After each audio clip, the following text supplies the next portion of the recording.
자, 오늘은 요한복음 5장 말씀을 보겠습니다.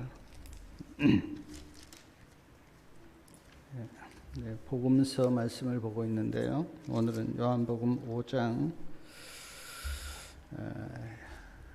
1절부터 9절에 있는 말씀을 중심으로 해서 요한복음 5장 말씀을 함께 생각하면서 은혜를 나누겠습니다. 요한복음 5장 1절에 보니까 그 후에 유대인의 명절이 있어 예수께서 예루살렘에 올라가시니라. 그 후에 그랬습니다. 그 후에는 우리가 그 요한복음 4장에 있는 왕의 신하의 아들을 고친 후 그렇게 볼 수가 있습니다. 그 후에 유대인의 명절이 있어 예수님이 예루살렘에 올라가셨다 그랬는데 이 유대인의 명절은 유월절 그렇게 생각할 수 있습니다. 이스라엘 백성들이 애굽에서 나온 날을 기념하는 유월절. 유월절 명절에 예수님께서 예루살렘에 올라가셨다. 2절 말씀해 보니까 예루살렘에 있는 양문 곁에 히브리 말로 베데스다라 하는 못이 있는데 거기에 행각 5이 있고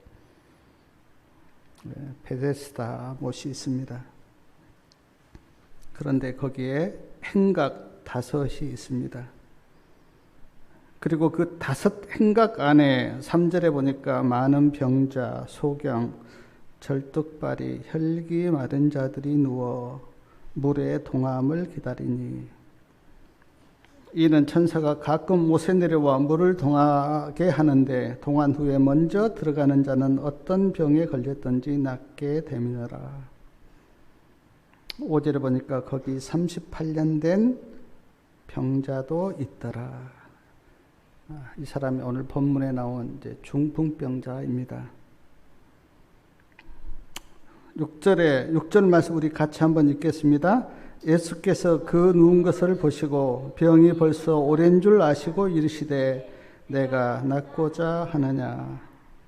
병자가 대답하되 주여 물이 동할 때에 나를 못에 넣어줄 사람이 없어 내가 가는 동안에 다른 사람이 먼저 내려가나이다. 예수께서 가라사대 일어나 내 자리를 들고 걸어가라 하시니 그 사람이 곧 나서 자리를 들고 걸어가니 이날은 안식일이니. 안식일 날 예수님께서 중풍병자를 고쳐주셨습니다.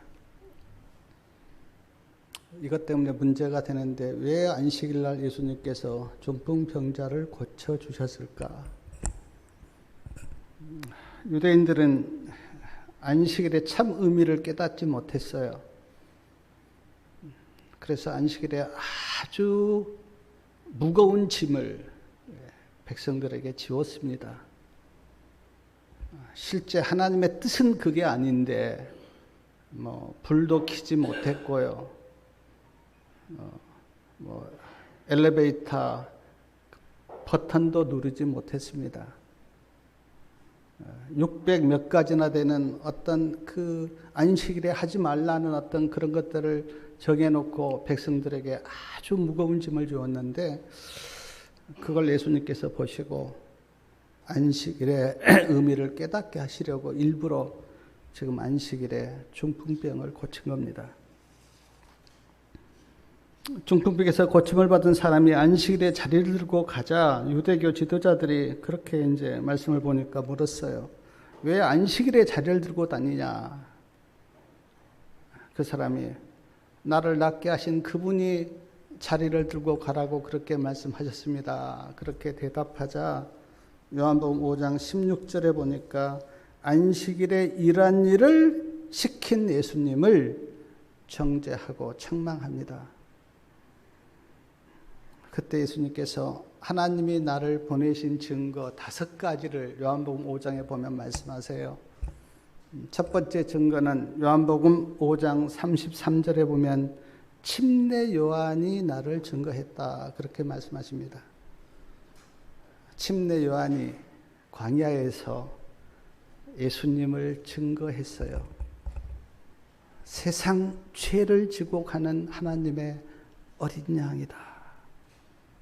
예수님을 가리키면서 침례 요한의 증거를 지금 예수님이 요한복음 5장 33절에서 그렇게 말씀하셨어요. 요한복음 5장 36절에는 예수님이 하시는 그 일이 내가 누구인지를 증거하고 있다. 그렇게 말씀하셨어요. 사랑하는 여러분, 예수님이 하시는 그 일을 우리가 보면 예수님이 누구신지, 예수님이 하늘에서 왔는지 오지 않았는지 그 일을 보면 알 수가 있다. 내가 하는 일을 봐라. 그러면 내가 누구인지 알게 될 것이다. 요한복음 5장 39절에 보면 우리가 많이 들었던 말씀인데 한번 같이 읽어볼까요? 39절. 너희가 성경에서 영생을 얻는 줄 생각하고 성경을 상고하거니와 이 성경이 곧 내게 대하여 증거하는 것이다. 성경이 내가 누구인지를 증명하고 있다. 성경을 봐라. 사랑하는 여러분, 우리가 창세기부터 계시록까지 성경을 보는데 가장 키포인트가 뭐냐면 성경에서 나오는 선지자와 또 사람들이 예수님에 대해서 어떻게 증거하고 있는가를 우리가 봐야 돼요. 왜냐하면 성경의 주제는 그리스도고 성경에서 예수님을 증거하고 있기 때문에. 근데 지금 예수님이 요한복음 9장에서 성경을 봐라. 성경이 나에 대해서 증거하고 있다. 그러므로 우리가 성경을 보면서 성경 말씀을 받아들이면 그리스도를 영접하는 것이고 성경을 거절하면 예수님을 거절하는 거예요.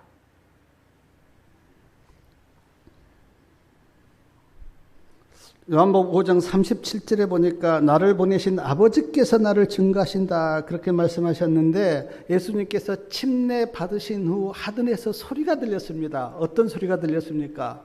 이는 내 사랑하는 아들이다. 하나님 아버지께서 그렇게 증거하신 거예요. 이 소리를 침례 요한은 들었잖아요.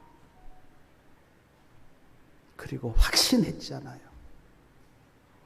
내가 증거한 저분이 하나님의 아들이시다라는 것을 알았잖아요. 하나님 아버지께서 그렇게 증거하신 거예요. 이는 내 사랑하는 아들이다. 요한복음 5장 46절에 보니까 모세가 나에 대해서 기록했다 그렇게 말씀하셨는데 이스라엘 백성들을 애굽에서 끌고 나온 모세는 누구의 표상입니까? 우리를 죄에서 구원할 예수님의 표상이에요. 모세가. 최근에 보니까 모세가 한 그 말은 예수님께서 모세에게 주신 말씀이다. 이 말씀이 5가지를 이야기하면서 지금 예수님은 이렇게 우리한테 이스라엘 백성들에게 외치고 있는 거예요. 너희들 왜 침례 요한의 증거를 믿지 않느냐? 왜 성경이 이야기하는 이 말씀을 너희가 믿지 않느냐? 아버지께서 이는 내 사랑하는 아들이라 그렇게 말씀하셨는데 왜 아버지의 증거를 받지 않느냐? 내가 하는 일이 나를 증거하고 있는데 왜 기적과 표적과 이적을 보고도 나를 믿지 않느냐? 모세가 증거하고 있는데 왜 모세의 증거를 받지 않느냐? 그렇게 예수님께서 말씀하신 거예요. 이렇게 많은 증거들이 있는데 왜 너희가 나를 믿지 않는지 그렇게 질문하고 있는 겁니다. 사랑하는 여러분, 베데스다 연못가에 있는 그 말씀에 대해서 많이 들어서 아시겠지만 제가 오늘 이 말씀을 이렇게 보면서 몇 가지 좀 영적인 교훈을 받고자 하는데 베데스다의 뜻이 뭡니까? 베데스다의 뜻이 뭐예요? 은혜의 집, 자비의 집 그런 뜻이에요. 그래서 아마 보셨는지 모르지만 뭐 요양원이나 병원 이름이 베데스다 요양원, 베데스다 병원 그런 이름이 군데군데 있습니다. 그 베데스다의 뜻이 은혜의 집이라고 하는 뜻이기 때문에 너무 좋지 않아요.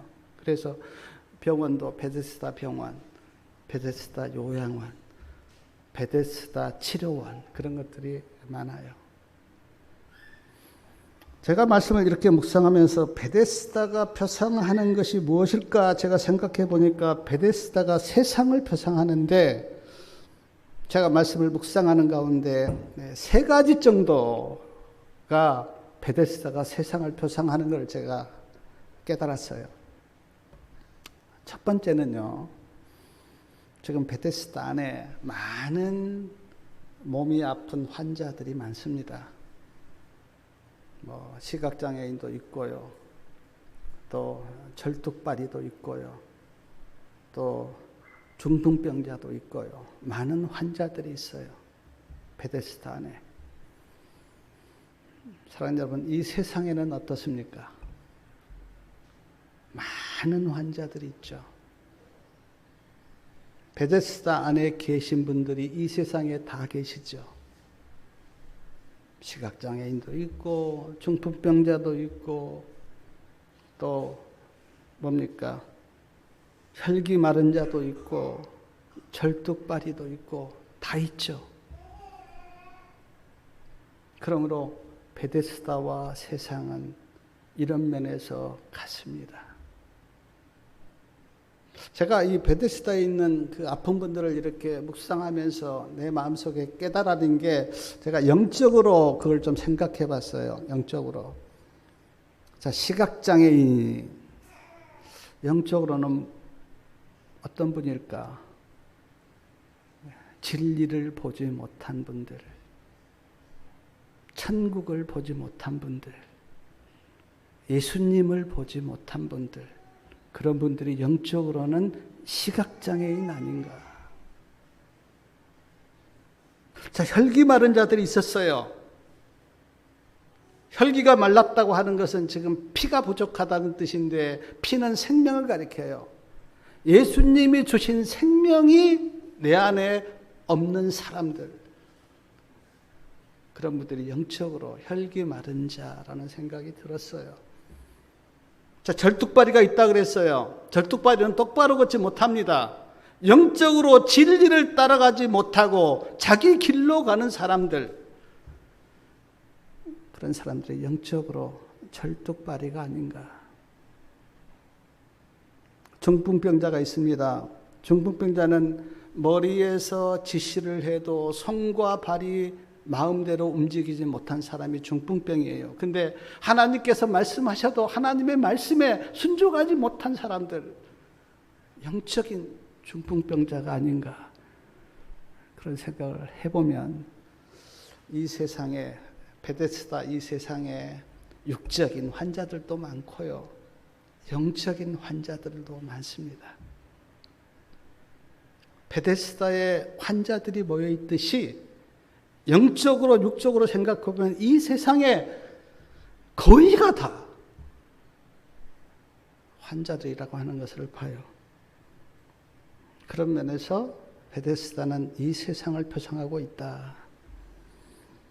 두 번째 제가 생각했던 게 뭐냐면 베데스다 지금 못가에 말씀해 보니까 천사가 내려와서 이제 물을 동해요. 사실인지 아닌지는 모릅니다. 근데 증언의 말씀 보니까 그거는 사실이 아니었다 그래요. 하나의 전설이었어요. 근데 천사가 내려와서 물을 동할 때 그 물에 가장 먼저 들어가는 자는 낫는다고 하는 소망 때문에 지금 행각 5이 있는데 그 행각 5 안에 환자들이 꽉 차 있는 거예요. 시대소망 201페이지에 보니까 이 소망은 헛된 소망이었다. 내려오는 전설이에요. 근데 그 전설을 믿고 지금 와 있는 거예요. 제가 그 베데스다 모습을 이렇게 생각하면서 마음속에 그 모습이 이 세상을 살아가는 사람들의 모습 같다는 생각이 제가 들었어요. 사랑 여러분, 돈이 많으면 행복하겠지라는 소망을 품고 열심히 돈을 벌어보지만, 그러나 나중에 깨닫습니다. 아, 그것이 헛된 소망이었구나. 돈이 나에게 행복을 주는 것이 아니구나. 그리고 아무리 많이 벌어도 내 마음에 만족이 될 만큼 돈을 못 벌어요. 거의는.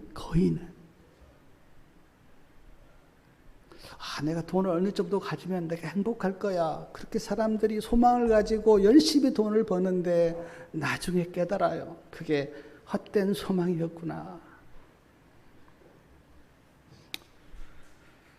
사랑하고 저 사람과 살면 행복하겠지라는 소망을 품고 결혼을 해보지만 나중에 깨닫습니다. 그것이 헛된 소망이었구나. 저는 봐요. 다 잘 나가는 사람이 그렇게 축복 가운데 결혼을 했는데 중간에 깨지는 것을 봐요. 그렇게 미남, 그렇게 미녀가 그렇게 사랑해서 결혼을 했는데 그 결혼도 깨지는 걸 보면서 많은 사람들이 결혼식장에 손을 잡고 들어갈 때는 그래, 이 사람과 결혼하면 행복하겠지라고 생각하지만 얼마 못 가서 그게 깨집니다. 그것은 헛된 소망이었구나. 높은 자리에 올라가면 행복하겠지라고 생각하고 그 소망을 가져보지만 그것도 헛된 소망이라고 하는 것을 나중에 깨달아요. 자녀를 키워서 다 결혼시키고 나면 걱정도 없고 행복하겠지라고 소망을 가져보지만 그것도 헛된 소망이라고 하는 것을 또 깨닫습니다. 그래서 인생을 60, 70을 살고 나면 인생이 허무하다는 것을 느껴요. 왜냐하면 내가 젊었을 때 가졌던 그 소망들이 다 헛됐다고 하는 것을 느끼기 때문에. 안 그렇습니까? 사랑하는 여러분, 오직 참된 소망은 예수님 안에만 있습니다. 이 세상에 어떤 것도 나를 만족시키지 못해요. 왜 그럴까? 하나님이 그렇게 우리를 지으셨어요. 물질이나 그 어떤 것으로도 내 안에 행복과 만족이 오지 않도록 하나님이 우리를 그렇게 만드셨어요. 그리고 그 참된 소망을 예수님 안에서 발견하도록 그렇게 우리를 지으셨어요. 베데스다에 있는 사람들이 그래, 천사가 물을 통할 때 내가 거기 가서 가장 먼저 들어가면 내 병이 치료될까라고 거기에 지금 5 행각에 모여 있는데 말씀에 보면 누구도 그 소망을 이루었다는 말씀은 없어요. 그게 다 헛된 소망이었어요. 사랑하는 여러분, 우리도 여러 소망을 갖고 살아보지만 그러나 연세가 드시고 나중에 깨닫는 게 뭡니까? 그거 다 헛된 거였어. 그리고 예수님을 붙잡으면 복된 사람이죠. 그러나 어떤 사람은 예수님도 붙잡지 못하고 허무하게 인생을 마칩니다. 그러나 저는 깨닫습니다. 이 세상에는 나를 만족시킬 소망이 없지만 그 소망은 예수님 안에 있다고 하는 것을 저는 깨달아서 하나님께 감사드립니다. 또 하나 제가 베데스다를 이렇게 묵상하면서 깨달았던 게 뭐냐면, 자, 물이 동할 때 지금 중풍병자가 그렇게 이야기했어요. 내가 들어가려고 하는데 나는 지금 중풍병 때문에 걷지도 못합니다. 나를 넣어줄 사람이 없습니다. 그리고 다른 사람이 먼저 들어갑니다. 뭐가 있습니까? 베데스다에 치열한 경쟁이 있는 거예요. 물이 동할 때 먼저 들어가라고 하는 치열한 경쟁. 근데 제가 이 세상을 보면서 이 모습이 이 세상의 모습이 아닌가. 경쟁이 없는 곳에 어디 있습니까? 학생들도 학교에 가서 경쟁합니다. 1등 하려고 경쟁해요. 직장에 어렵게 들어가면 직장에서 또 경쟁합니다. 제가 고향에서 살 때 이장이 되려고 서로 경쟁하는 걸 봤어요. 경쟁이 없는 곳이 없어요. 아마 어린 아이부터 계속 자라면서 경쟁 끝까지 경쟁하다가 결국 연세가 많아서 늙는 인생이 우리 아닌가. 저는 대한민국이 참 살기 좋은 나라라고 봐요. 너무 편하죠. 부족한 게 없지요. 그러나 경쟁이 얼마나 치열합니까? 그 경쟁에서 상처받고 낙오되고 한 사람들이 얼마나 괴로워합니까? 저는 보고 놀란 게 지금 세계적으로 국가가 200나라가 넘는데 한국이 자살률이 최고래요. 그것도 노인 자살률도 많지만 젊은이들이 그렇게 많이 자살을 해요. 경쟁에서 상처받고 어려우니까.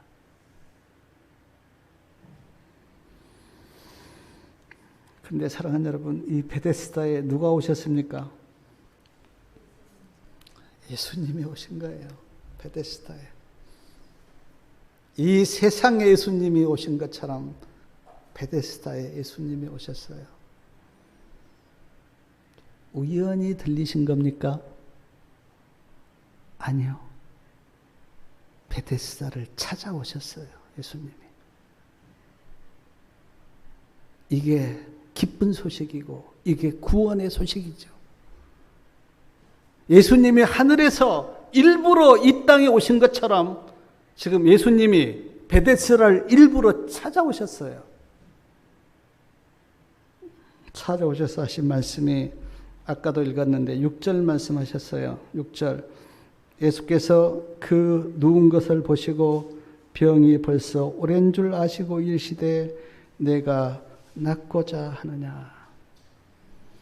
저는 여기에서 예수님의 새 모습을 봅니다. 6절 말씀 가운데 예수님의 새 모습이 나타나 있어요.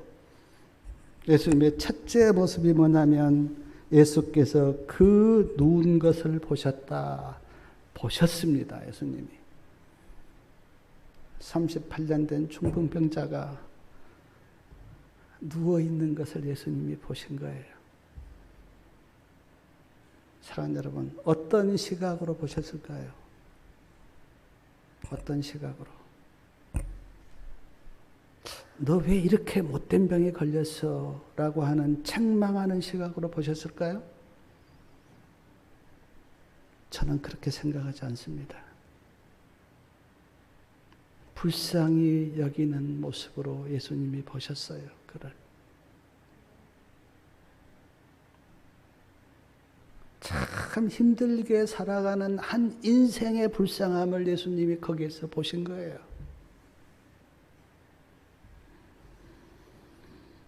사랑하는 여러분, 우리 성도님들은 어떤 몸이 불편한 사람들을 보실 때 어떤 시각으로 보십니까? 제가 옛날에 복음을 깨닫지 못하고 마음이 완약할 때는 불쌍한 사람들 또 몸이 아픈 사람들을 보면 내가 굉장히 좀 정죄했어요. 술 먹고 담배 피고 마음대로 사니까 저런 병에 걸렸지, 그런 시각으로 내가 본 적이 있었다고요. 근데 제가 하나님의 말씀을 보면서 제 마음속에 예수님은 그렇게 보지 않았다고 하는 생각을 하면서 내 시각이 많이 바뀌었어요. 저는 지금 어떤 사람을 보든지 그 사람이 잘못 살았든지 그걸 저는 따지지 않습니다. 그냥 불쌍하게 보여요. 우리가 예수님을 닮아야지 그렇게 생각하는데 이 보는 시각부터 우리가 예수님을 닮아야 됩니다. 어떤 사람을 정죄하거나 심판하는 그런 어떤 모습으로 보지 말고 그를 불쌍히 여기고 긍휼히 여기는 그런 모습으로 보는 예수님의 모습을 우리가 닮아야 돼요. 그래야 예수님을 닮을 수가 있어요. 두 번째 예수님의 모습이 6절에 보니까 병이 벌써 오랜 줄 아셨다 그랬습니다. 병이 오랜 줄 아셨어요. 지금 38년 동안 중풍병을 앓고 있었어요. 그걸 예수님은 다 아셨어요. 예수님이 병이 오랜 줄 아셨는데 그 예수님의 마음이 어땠을까요? 측은하셨겠죠. 38년 동안 중풍병을 앓고 있는데 그걸 예수님께서 그걸 아셨을 때 예수님 마음이 얼마나 측은하셨겠어요. 불쌍하고 안쓰러우셨겠죠. 요한복음 4장에 보면 수가성 여인이 나오는데 그 수가성 여인이 우리가 알다시피 뭐 남편이 5명 있었다 그렇게 나오는데 힘들게 살아온 수가성 여인의 마음을 예수님이 아셨어요. 그리고 어디에서 기다립니까? 야곱의 우물가에서 그 여인을 기다려요. 그 여인이 12시에 왔습니다. 그 여인에게 예수님께서 말을 걸어요. 생수 이야기를 하십니다. 내가 너에게 생수를 주었을 텐데. 그리고 예배 이야기도 하시고 남편 이야기도 하시면서 수가성 여인의 마음을 열게 하시고 그를 구원하세요. 사랑하는 여러분, 예수님은 우리가 어떻게 살아왔는지 아십니다. 우리 마음 예수님이 다 아세요.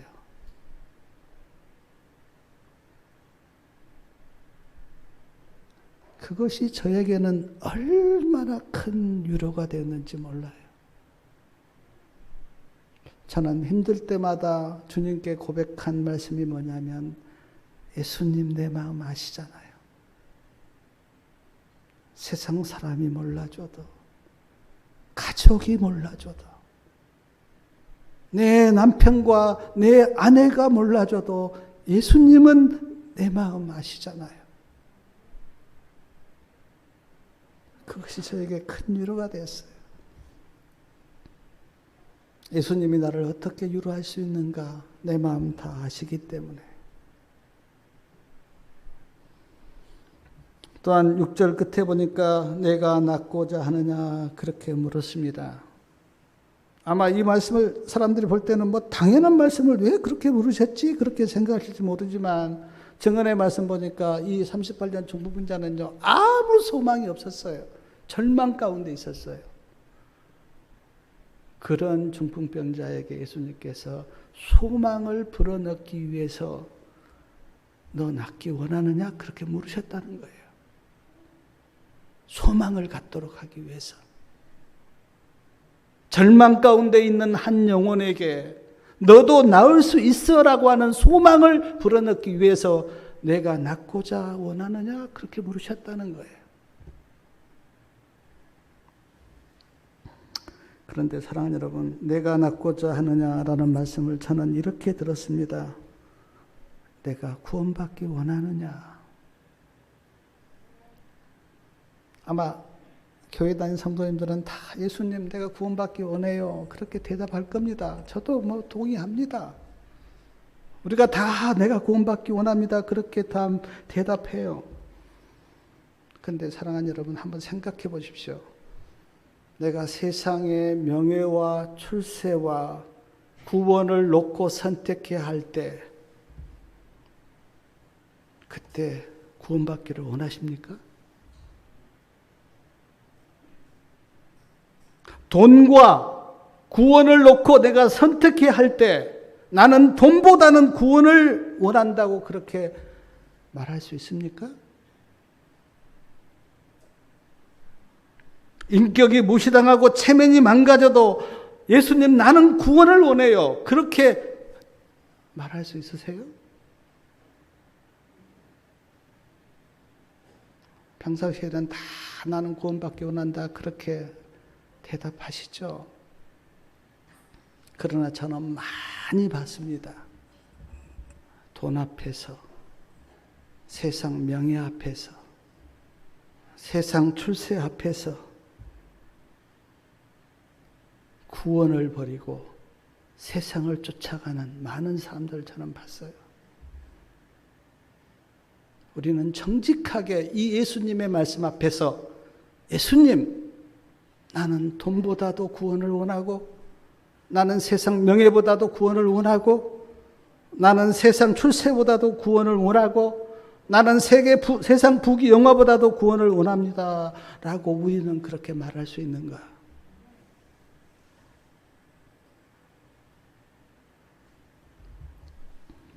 AD 1세기와 2세기 때 그리스도인들은요, 로마 황제를 섬길 것인지 예수님을 섬길 것인지 선택해야만 했어요. 로마가 그리스도인들을 핍박할 때 강하게 황제를 신으로 섬기지 않는 사람은 정말 강하게 핍박을 했거든요.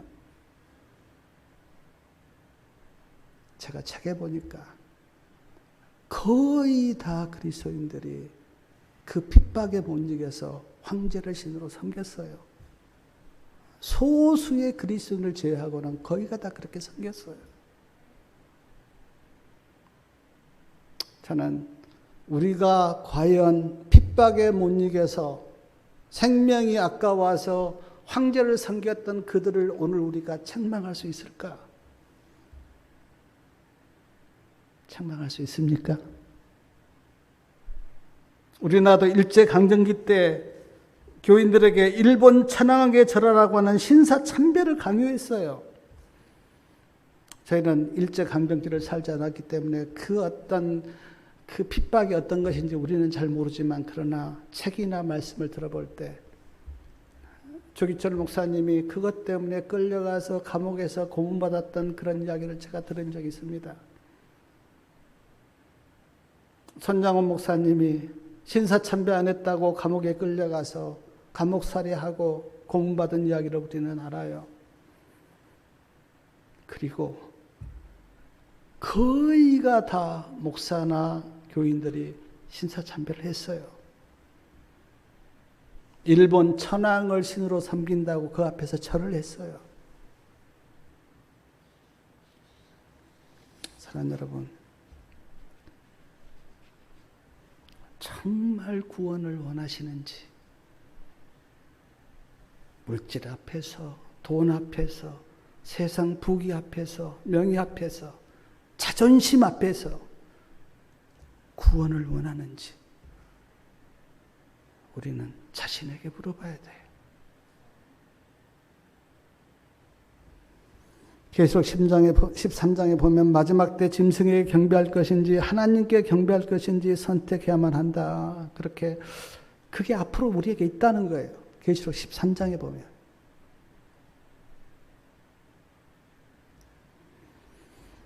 사랑하는 여러분, 우리는 이 주님의 말씀 앞에 준비되어 있는가? 예수님, 나는 정말 구원을 원합니다. 라고 대답할 수 있는 준비가 우리는 되어 있는가? 사랑하는 여러분, 준비하시기 바랍니다.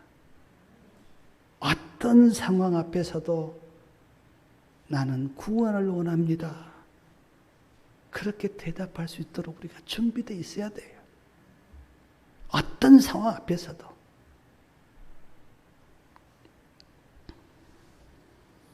또한 요한복음 5장 8절에 있는 말씀 보면 우리 8절 같이 한번 읽겠습니다. 예수께서 가라사대 일어나 내 자리를 들고 걸어가라 하시니, 일어나 내 자리를 들고 걸어가라. 사랑하는 여러분, 예수님께서 중풍병자를 붙잡아서 일으켜 세워주지 않았어요. 말씀만 하셨어요. 일어나 내 자리를 들고 걸어가라. 붙잡아서 일으켜 세워주지 않았어요. 말씀만 하셨어요. 그에게. 그가 예수님의 말씀을 붙들면 일어날 수 있습니다. 붙들지 않으면 일어날 수 없어요. 자, 말씀 앞에 놓여 있어요. 정언의 말씀 보니까 예수님의 말씀을 그가 붙잡았습니다. 38년 동안 한 번도 일어나 보지 못한 그가 예수님의 말씀을 붙들고 힘을 줬어요. 그때 신경이 살아나고 근육이 살아나서 걷게 되었다. 그렇게 말씀해요. 얼마나 놀라운 일입니까?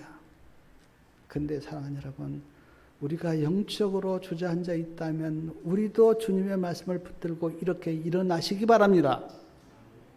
그래서 저는 내 자리를 들고 일어나라고 하는 그 말씀을 저는 이렇게 들었어요. 낭만 가운데 있는 영혼이여, 주님의 말씀을 붙들고 일어나라. 죄 가운데 있는 영혼이 있다면 하나님의 말씀을 붙들고 일어나라. 불신 가운데 있다면 주님의 음성을 듣고 일어나라. 사랑하는 여러분, 우리가 혹시 낭만 가운데 있거나 죄 가운데 있거나 불신 가운데 있다면 오늘 주님께서 말씀하신 이 말씀을 붙들고 거기에서 일어나서 예수님께 가시기 바랍니다. 일어나야 돼요. 주저앉아 있다면 주님의 말씀 붙들고 일어나야 돼요. 그러면 주님께서 반가이 맞아주실 거예요. 또 하나 제가 오늘 요한복음 5장을 이렇게 묵상하면서 나누고 싶었던 말씀이 14절인데 14절 말씀 우리 같이 한번 읽겠습니다. 그 후에 예수께서 성전에서 그 사람을 만나 이르시되 보라 내가 나았으니 더 심한 것이 생기지 않게 다시는 죄를 범치 말라 하시니. 예수님이 중풍병자에게 이렇게 말씀하신 거예요. 성전에서 지금 만났어요. 그리고 말씀하시기를 내가 이제 나았다. 그러나 더 심한 것이 생기지 않게 다시는 죄를 범치 말라. 예수님이 왜 이 말씀하셨는가? 예수님은 알았어요. 중풍병이 왜 생겼는지 예수님은 알았는데 죄 때문에 생겼다고 하는 것을 아셨어요. 그리고 그에게 너 이제 중풍병 나았는데 다시는 죄를 짓지 말라. 왜 그렇습니까? 죄를 지으면 또 병에 걸릴 수가 있기 때문에. 가늠한 여인에게 예수님께서 말씀하셨습니다. 나도 너를 정죄하지 않지만 다시는 죄를 범치 말라. 사랑하는 여러분, 예수님이 우리를 다 구원하셨습니다. 믿음으로. 마음대로 살라고 구원하신 겁니까? 그게 복음입니까? 아니요. 이제는 구원받았으니 믿음으로 살라고 우리를 구원해 주신 거예요. 믿음으로 살라고.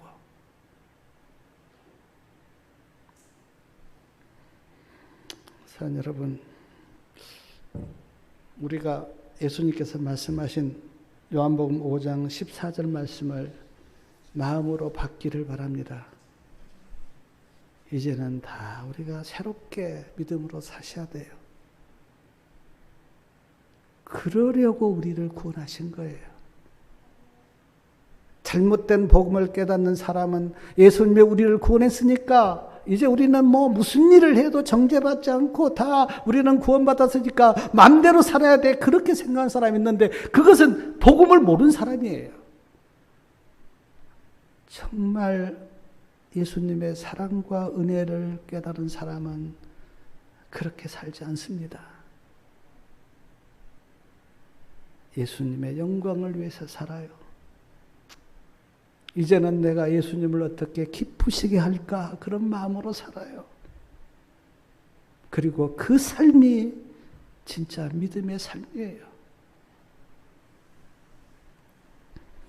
제가 이 베데스다 은혜집을 이렇게 말씀을 묵상하는 가운데 제가 옛날에 들었던 간증이 하나 생각이 났는데 그 간증이 뭐냐면 은혜 아니면 살아갈 수가 없네 라는 찬양을 작사 작곡한 소진영 자매님 그 간증이 내가 생각이 났어요.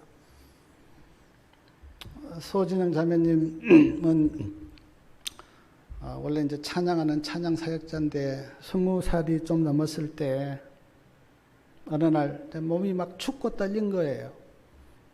그래서 이제 감기에 걸렸다는 생각을 하고 병원에 갔어요.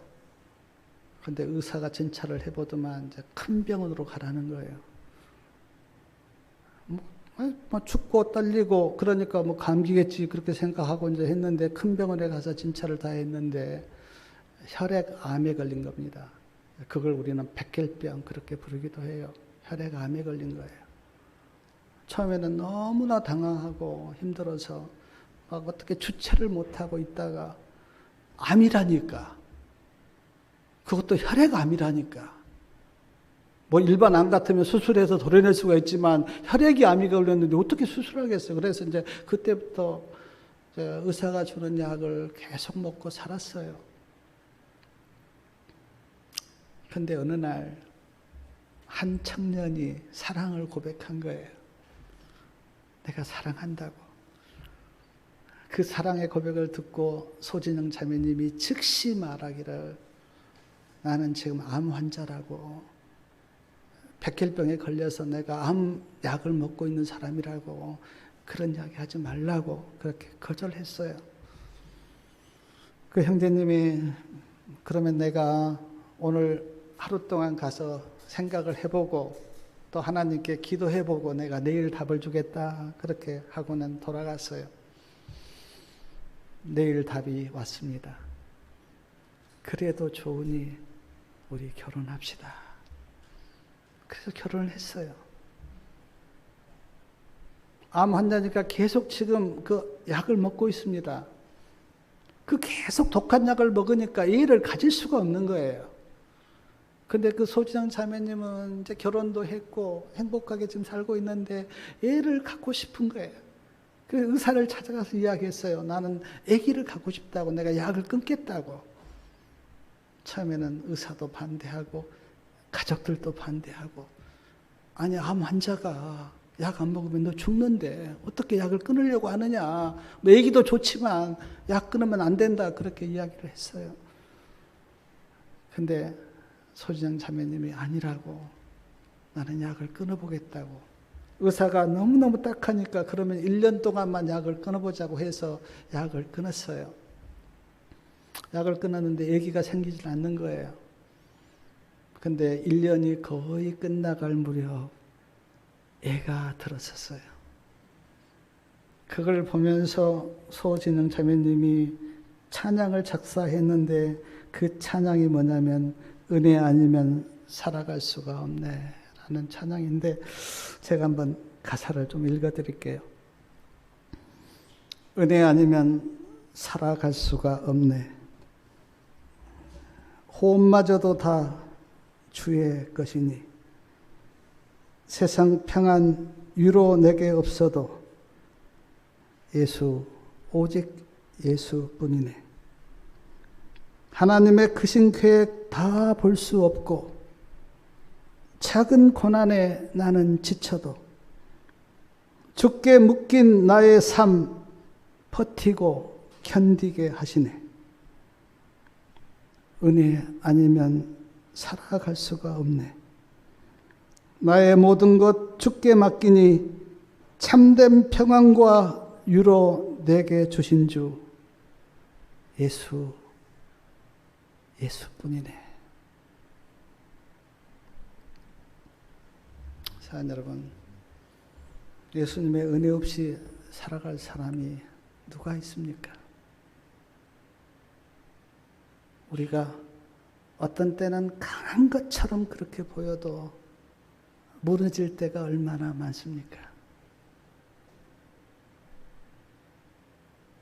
하나님의 형상으로 창조받은 인간이지만 어쩔 때는 갈대처럼 약한 게 인간 아닙니까? 은혜 없이 살아갈 사람이 누가 있겠어요? 베데스다, 은혜의 집입니다. 아마 예수님이 이 땅에 오지 않았다면 베데스다는 없을 거예요. 그러나 예수님이 베데스다에 오셨기 때문에 그리고 그 베데스다가 이 세상이기 때문에 우리는 지금 은혜의 집에서 살고 있어요. 은혜의 집에서 살지만 어떤 사람은 은혜를 거절합니다. 은혜를 받지를 않아요. 은혜를 거절해요. 사랑하는 여러분, 예수님의 은혜를 구하고 예수님의 은혜의 말씀을 붙들고 믿음으로 일어서시길 바랍니다. 그리고 믿음으로 걸어가시기를 바라요. 왜냐하면 우리를 구원하기 위해서 예수님이 베데스다에 오셨기 때문에 우리 모두 요한복음 5장 베데스다를 찾아오신 그 예수님을 생각하면서 그분의 은혜에 감사하고 그분을 찬양하면서 믿음으로 일어나서 믿음으로 걸어가는 주의 백성 다 되시기 바라면서 말씀을 마치겠습니다.